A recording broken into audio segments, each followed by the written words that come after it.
Okay, so hey guys, and welcome back to another Axel 72 video, and in today's video I'm going to be giving my prediction for the Masamichi Yabuki versus Felix Alvarado fight. And so if you are new around here and you have not yet subscribed, please do so, like the video if you do indeed like the video, and feel free to join the Patreon as well. You can request any kind of combat sporting related content, and I'll try my best to get out there for you guys. I appreciate all the support in which I've had with it so far, and of course the link will be in the description. Let's get straight into this one though, and I mean, to be fair, I think you've got to really give props to Masamichi Yabuki because he's not really ever had a major promoter. He's kind of always just fought in Japan and hasn't really either been on any of these kind of major big events with Tekken promotions and Top Rank and all of that, but he's had a really impressive turnaround in his career, and he's still been able to get some of the really big matchups and get himself in now an excellent position.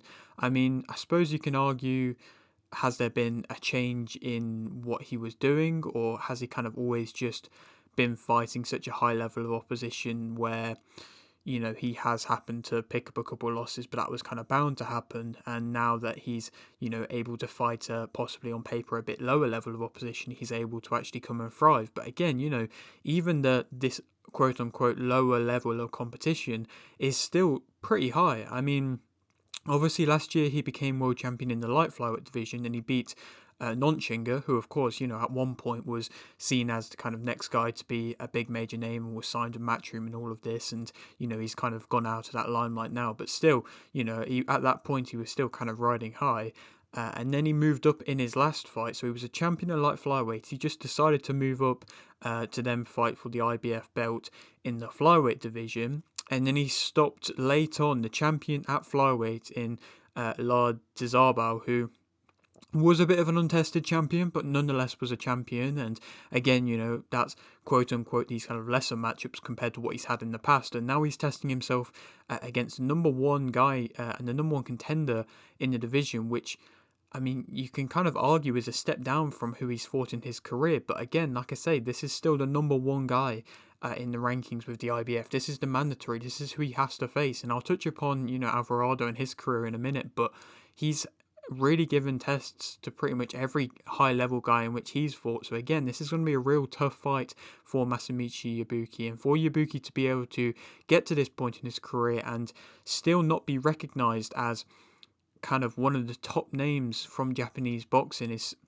criminal, to be honest, in my opinion. I mean, of course, he's had some losses in his career. He got stopped pretty badly in the second time round against Kenshiro Taraji, but he did, give Kenshiro Taraji his first stoppage of his career in what was a great fight until he knocked out Taraji. He lost quite badly in the first round. I think it was to Saigo Akui, which obviously did age well at the time because Akui went on to then become, a champion, and at that time, Taraji also went on to become, a multiple division champion, and he also lost to Junta Nakatani. He fought Nakatani before Nakatani was, who he is now, before he was the world champion, I'm pretty sure, and again, I think he went all the rounds of him as well.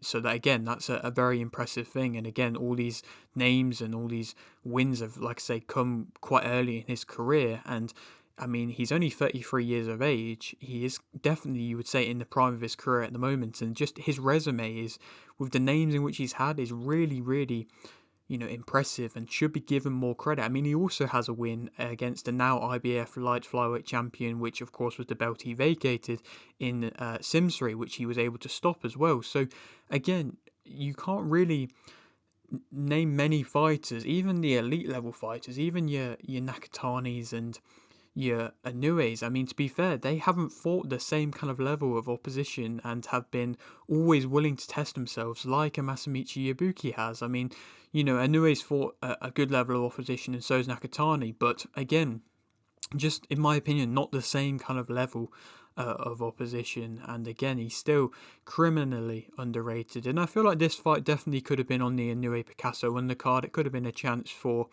Masamichi Yabuki to, come and slide into that limelight a little bit more, because his power, again, is something that is entertaining as well. And the fact that he is able to go out there and get these stoppages against the higher level guys is very impressive. I mean, he was able to stop Nonshinga, he was able to stop Lazaro, he was able to stop, like, say, Simsri as well, all some real top names, and he's been able to stop all of them.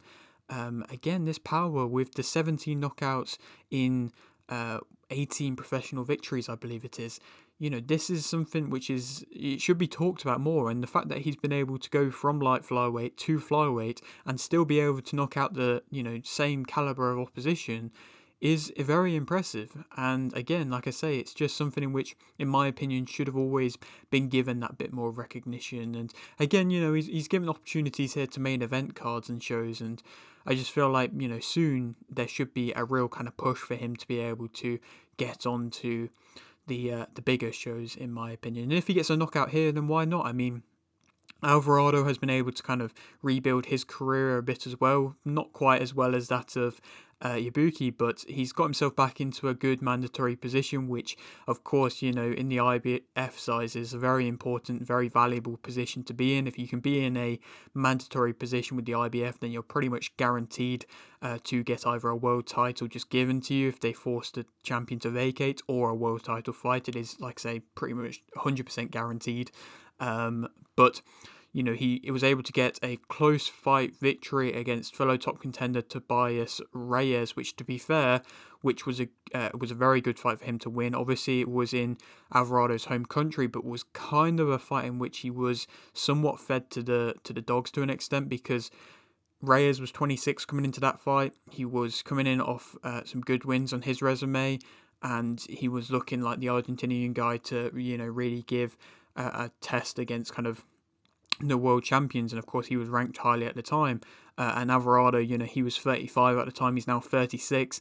And of course, you've seen some of the losses in which he's had on his resume. You were kind of expecting Reyes to be possibly able to get this done, even if it was on away soil. But of course, Alvarado showed the dog in him, the drive in him, and the ability to make every fight a tough fight, whoever, he's in against. And obviously, like I mentioned, he does have some losses that perhaps they haven't aged as well as the losses of that of Yabuki. I mean, he lost to Lazaro in a close fight, and he also lost to Sonny Edwards, which was, to be fair, Sonny Edwards, which was just getting into the real kind of peak of his career before the Jesse Pan Rodriguez and the Yafai moment.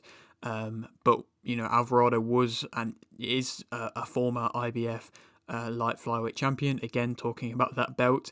And he does have a loss back in 2013 against Kazuko Ioka, which, to be fair, did age well, but he hasn't ever got stopped, unlike Yabuki, who, of course, like I mentioned, has been stopped on 2 occasions pretty badly. Obviously, you would say perhaps the level of power in the opposition in which he's fought at a real high level perhaps isn't as noticeable as that of Taraji. I mean, obviously he didn't get stopped in Nakatani, but Nakatani's been knocking everybody out recently, and Saigo Akui as well.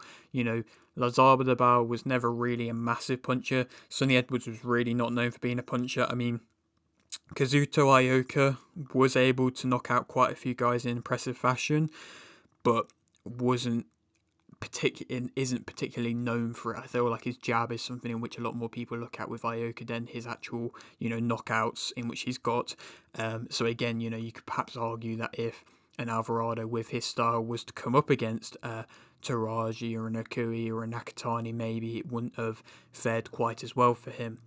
To speak about both fighters individually, though, Yabuki as a fighter, of course, like I've mentioned, a hard puncher that he doesn't even need to land with that kind of full kind of intent and that full intent to hurt. And like I say, he doesn't need to twist into his body heavily to really, really go out there and cause damage. He just naturally has that power. He has really good timing, especially with the check hook, and can catch you coming in a lot with that. I mean, he caught Lazaro coming in early with that and dropped him early, and then really set a standard, and then of course was able to get him out of there in what was the final round, I believe, after both of them were cut, and he was bleeding quite badly with the cut, and then he was still able to go out there and deliver the victory and to get Lazard out of there. He's got a high guard, which again is something in which I feel like means that he is relatively tough to kind of land really clean on. But I mean, Taraji was able to get through that guard. He's accurate, he's got good shot placement, he's got pretty fast hands as well to go with these good shots that he is, like I say, timing very well. He finds his range pretty early on. He can fight going backwards, very well, which of course you would feel like he would have to be doing against Felix Alvarado. He plants his feet at the right moments. He's pretty composed, even if he is in a war of a fight. He still remains relatively disciplined and composed, unlike perhaps Alvarado. He moves off with his punch as well, and that could be something in which he could definitely do with an Alvarado here, and that's something in which Sonny Edwards is having success with against Alvarado. He knows how to finish fights well. I mean, Alvarado does as well. He has a lot of knockouts on his resume, but again, you perhaps compare the level of opponents in which Alvarado has been able to knock out to the level of opponents in which Yabuki's has been able to knock out, and again you can kind of see that there is a little bit of a difference. And his jab is actually a real weapon as well from Yabuki. He throws that with intent to hurt, and it does hurt.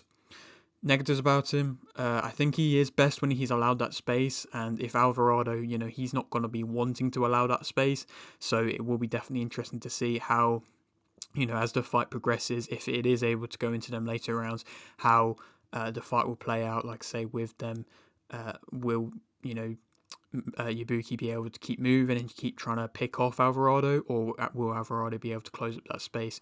He does go back in lines a bit, and his chin can be in the air a bit at times, and you would say perhaps he's a bit too relaxed when he's going back. Like I say, he's composed, and perhaps a little bit too relaxed when he's going backwards, and of course he's been hurt badly, so again, if Alvarado, who does land with intent, does catch him, or at least can catch him late on when perhaps he's slowing down a little bit, or Alvarado is just kind of giving everything at the end, then maybe he could get hurt a bit, and again that would be interesting. I mean, Yabuki's style, I feel like the main thing which is just missing a bit is really good movement. His movement's good, but it's not elite level in my opinion, where it's some of the best movement. It's not as good as a Sonny Edwards' movement at that time when he fought Alvarado. So again, I think it will be interesting to see how this fight plays out just because of that. If he misses his time shot, he doesn't always know how to kind of react and what to do then. He stands pretty tall. He does forget his head movement a bit at times. He, I think, does want typically a slower pace fight. He can deal with a high pace fight, and he has done on multiple occasions, but I think when it is a bit slower pace, that is when he does thrive, and of course Alvarado isn't going to allow that. He has to gain his opponent's respect, which will be interesting to see if he can do for Alvarado. I mean, Lazard Diao did kind of give a lot of respect to Yabuki, especially when he caught him so early on, and perhaps if Alvarado gets caught early on, then he probably will give him some respect, but again, Yabuki does have to catch him early on to gain that respect. He has a lack of bodywork. His bodywork is actually good when he uses it, but he just doesn't always use it enough, in my opinion. He will allow, Alvarado to be the one to control the centre ring and to put the pressure on, because he will go on the back foot to allow Alvarado to do so.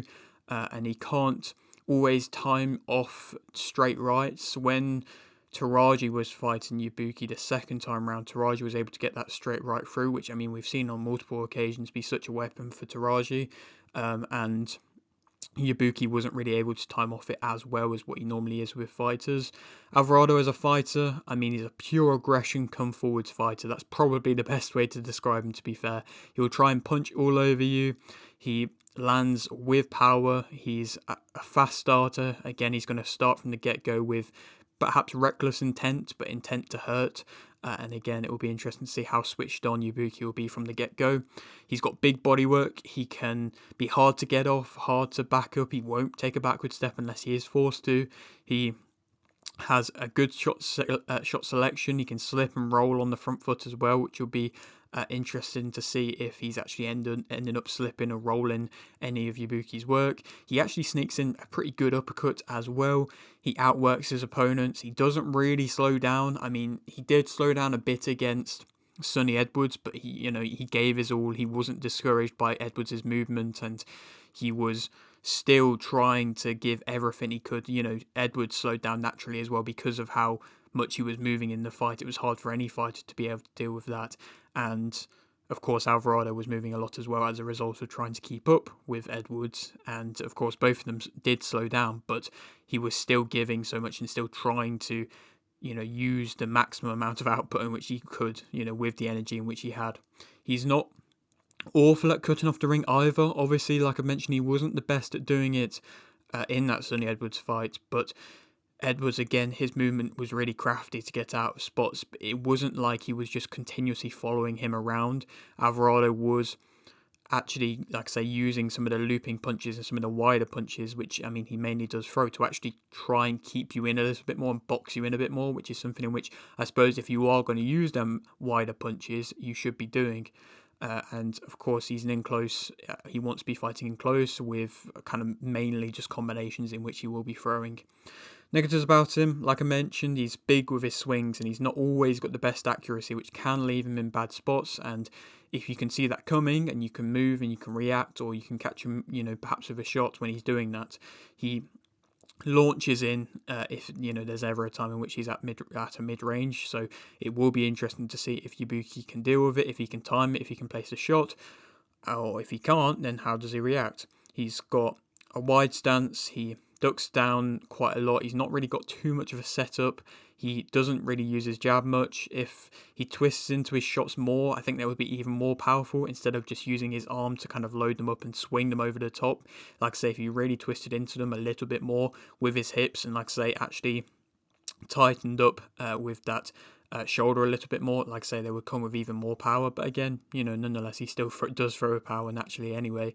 He leaves gaps when he's throwing, which is, I mean, most of the time because he's trying to throw so often. He stays in range too long. He squares up. He is doing a bit too much at times to get you. Sometimes, like I say, he needs to kind of just slow things down and kind of process things and work the gaps a bit better. There was one fight in which I watched when he was a champion, and I can't remember which one it was, but he had his opponent hurt for so long, and his opponent was just backing up, being bullied on the ropes, but he was just really trying to swarm him, get him out of there. But then as soon as he actually just realised that his opponent isn't doing anything here, he slowed it down just a tad, and then he started finding the gaps, trying to work to the body, and actually started to fight a bit smarter. And that was probably the best in which I'd seen Alvarado. And then he was able to actually get his opponents out of there. And again, he does need to do that at times. Sometimes he can get a little bit too drawn up in the kind of situation. He doesn't handle good movers too well, and he, of course, like I mentioned, won't take a backward step unless, like say, you force him. So he is going to be a target there to be hit pretty much the entire fight, unless he can slip some of Yabuki's work, which again we'll see if he can. Who do I think is going to win? I'm going to go with a Masamichi Yabuki win. I'm going to go with a TKO in round 7. I think Yabuki, to be fair, in this fight, I feel like stylistically, he pretty much has to get a stoppage. I mean, if he doesn't, Felix Alvarado could really, like I say, catch him with multiple shots and cause some damage and really hurt him. And if it goes into the later rounds, like I say, he could actually hurt him and like rock him. But if he does end up catching him early and gains a little bit of respect, which again I could really see him doing coming off the last performance from Lazard Diabao, if he can do that again and, like I say, land with Alvarado coming in, rushing in early, I think the gaps will be there to land on. And if Yabuki can use that power that he naturally has, I think he will be able to have success off of it. And then again, like I say, I think if it goes past the 10th round, it'll be definitely a very interesting fight. But I think it's not. I'm going to go, like I say, a TKO in round 7 for Yabuki. Then we can go on to fight next. I mean, an Olisquaga fight, I think, is a real good fight in which I would like to see. 2 power punches in the division would be an excellent matchup. He's WBO champion. He's been WBO champion for a while now, and I think it is about time that he gets a unification fight. So that would be a great fight. Possibly an Akui rematch. Obviously, Akui, former champion, will probably be grasping at the chance to get another shot at a world title. I just don't know if he's ranked with the IBF and if the IBF is going to allow that. But Akui is, I believe, coming back into the winning column now, and trying to get his record back going again. And he was champion for a little bit, so perhaps we could see that as a rematch. Or Velazquez is a Mexican fighter. I think he's only got one defeat on the record. He's probably the only real name in the IBF rankings now that I would care to see Yabuki in against. Of course, Reyes is there as well, but like I mentioned, he lost to Alvarado. So if Yabuki stops Alvarado, I'm not really too bothered about seeing Yabuki versus Reyes. So that would be the only, like I say, kind of fight in which I would care to see from the IBF rankings, but I would prefer the other two matchups in which I just mentioned. But yeah, that is it for today's video. Hope you did enjoy. Like the video if you did, like the video, subscribe if you're new, and thanks for watching.